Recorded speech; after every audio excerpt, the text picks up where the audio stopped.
我在北京。Jeter here. I have to confess something. I love China. I love everything about China. I love the culture, I love the people, I love some of the food, not all of it. But what I love most about China is the history. More specifically, China's history of very bloody conflicts that originate from very funny circumstances. So, in today's video, I will be sharing my favorite moments of Chinese history.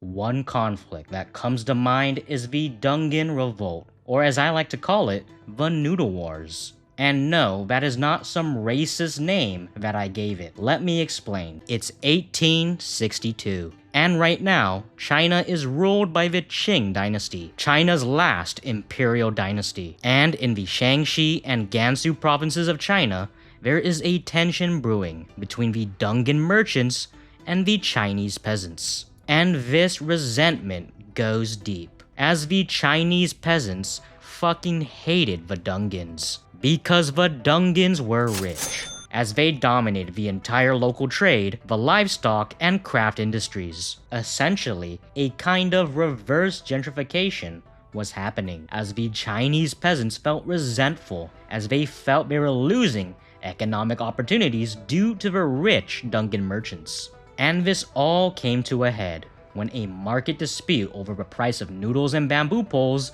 turned violent, as the Chinese peasants accused the Dungan merchants of price gouging and cheating, while the Dungan merchants accused the Chinese peasants of trying to undercut them. This led to brawls between the groups, which eventually escalated into a riot. Now, normally by this point, the local Qing officials would step in to mediate and de-escalate the conflict. But the thing is that these were very underpaid government officials, so they would often take bribes from both parties. And whoever they sided with for the week depended on which group paid the most money.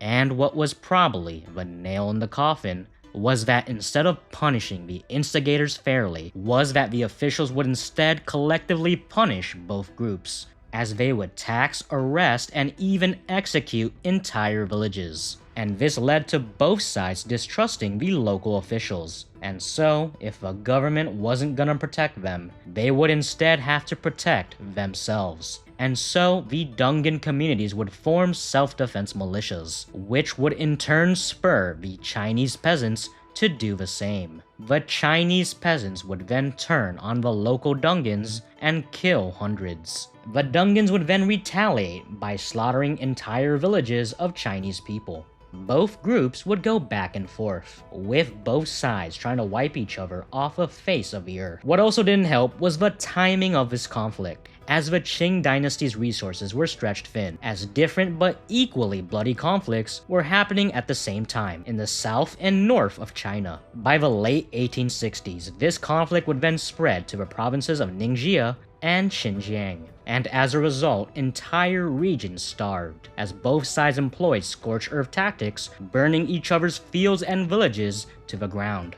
It wasn't until 1870 when the empire would strike back, as they would send in Zhu Zongtang, an accomplished Chinese general, and with his resources and brutal suppression, he was able to regain control of the northwest regions of China. And finally, in 1871, Zhu Zongtang would begin his year-long siege on the fortified market town of Jinjipu.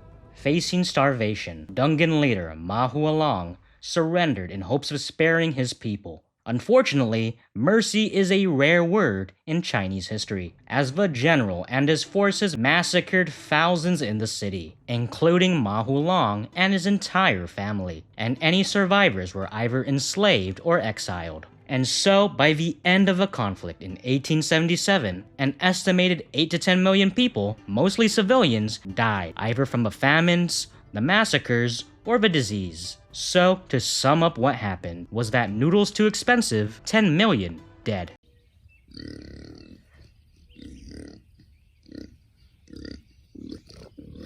Before I talk about this particular conflict, I think it's important to understand that pig ownership was kind of a huge deal for 16th century Chinese peasants. as a pig was a very versatile asset. You could eat it, you could trade it, you could sacrifice it to the gods. And if you wanted to marry the hottest village peasant, you would have to give her father a pig as a dowry. So, long story short, pigs were a very valuable resource, and you'd be well within your Chinese rights to kill a man for stealing your pig.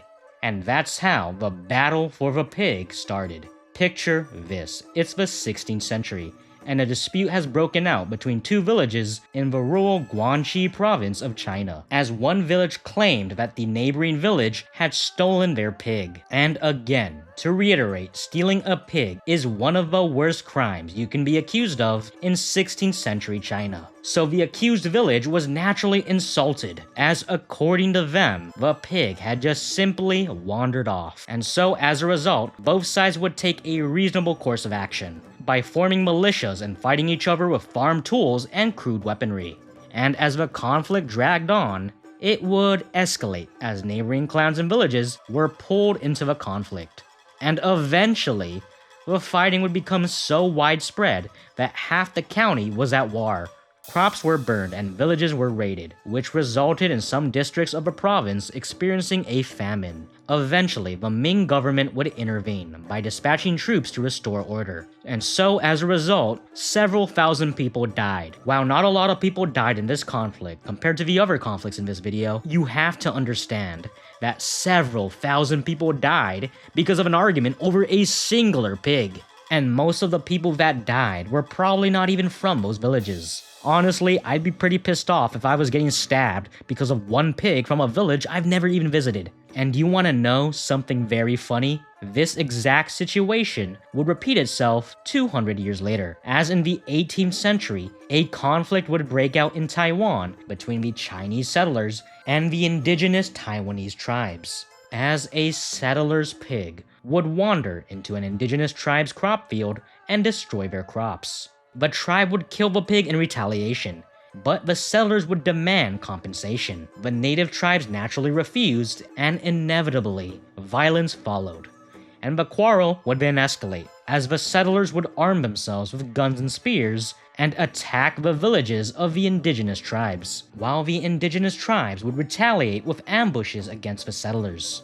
Eventually, the Qing authorities had to send in military troops to pacify the region. While I don't know the death toll for this particular incident, what I do know is that twice a bunch of people have died over a single pig.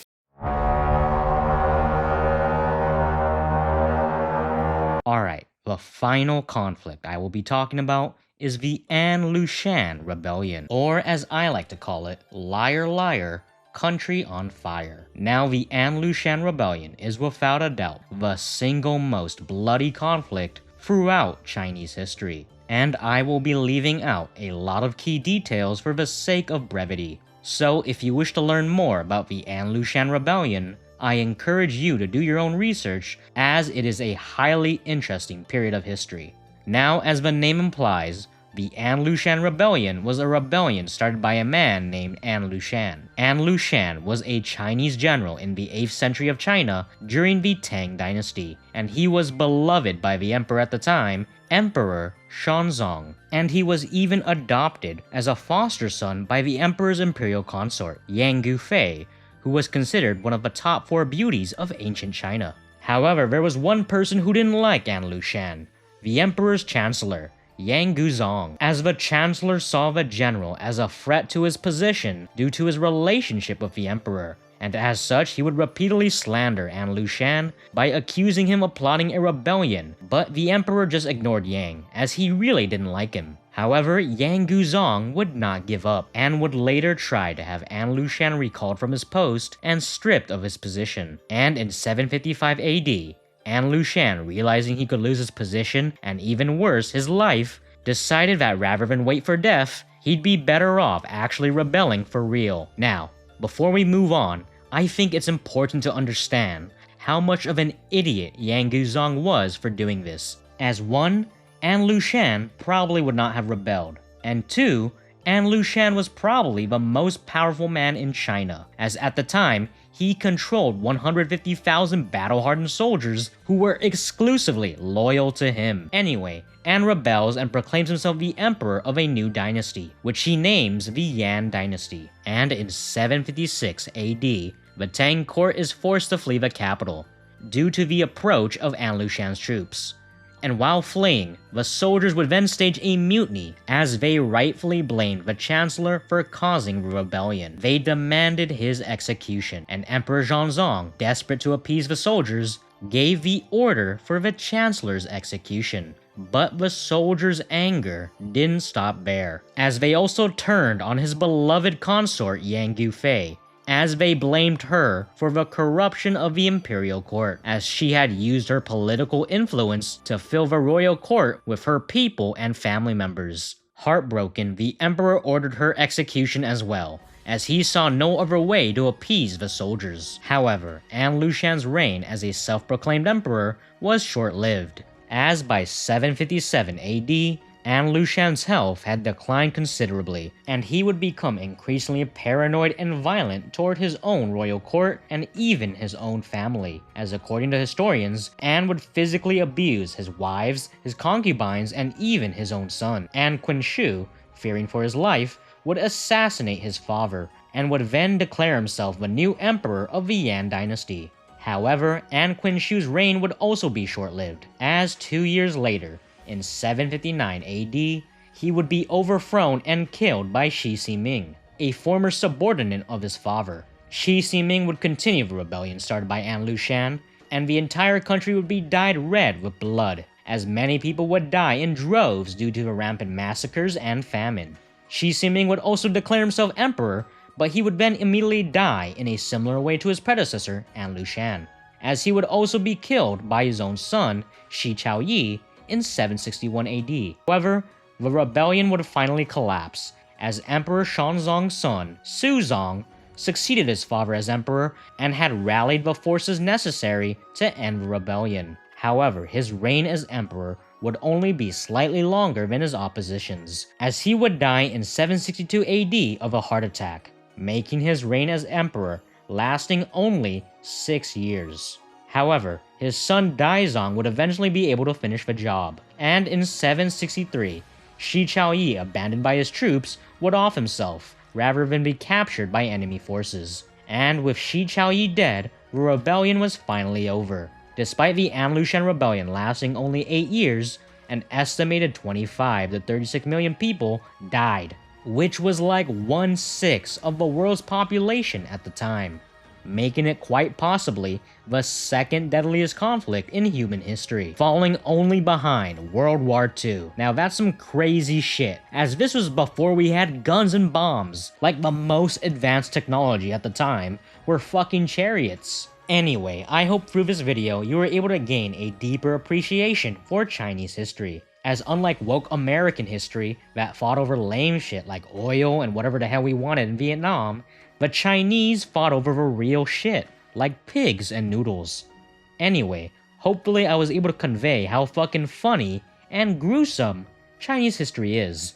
And before we end this video, I just want to give a special shout out to you, the audience, and TenCent for helping me reach 500 subscribers. Your support is truly appreciated. Anyway, thanks for watching and have a good day. Bye!